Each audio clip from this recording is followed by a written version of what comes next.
Hello, friends. Today's Bible passage is Esther chapter 4. And as I read along, feel free to drown out the name of Haman the Agagite with boos, jeers, and hisses, or however you wish.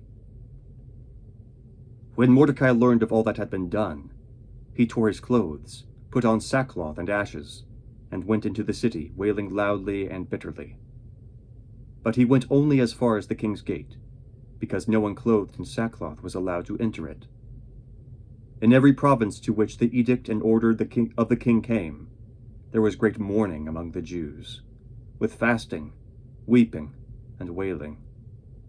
Many lay in sackcloth and ashes. When Esther's maids and eunuchs came out and told her about Mordecai, she was in great distress. She sent clothes for him to put on instead of his sackcloth, but he would not accept them. Then Esther summoned Hathach, one of the king's eunuchs assigned to attend her, and ordered him to find out what was troubling Mordecai and why. So Hathach went out to Mordecai in the open square of the city in front of the king's gate. Mordecai told him everything that had happened to him, including the exact amount of money Haman had promised to pay into the royal treasury for the destruction of the Jews.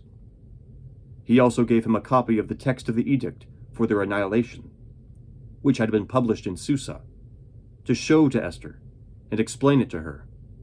And he told him to urge her to go into the king's presence to beg for mercy and plead with him for her people. Hathach went back and reported to Esther what Mordecai had said.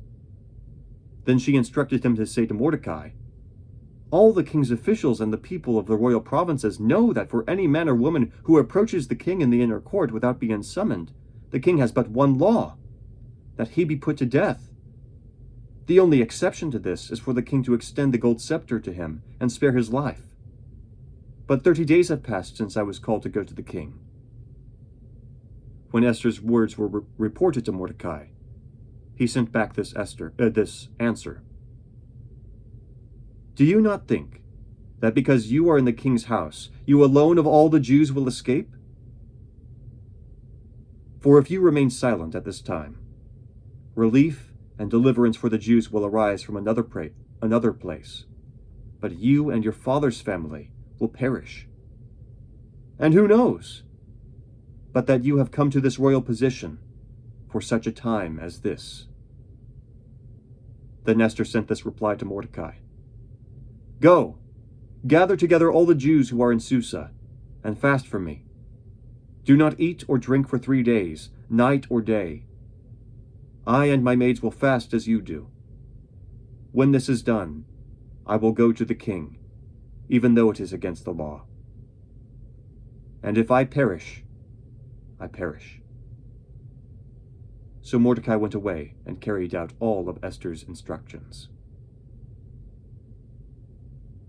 The word of the Lord. Thanks be to God. Have a great day.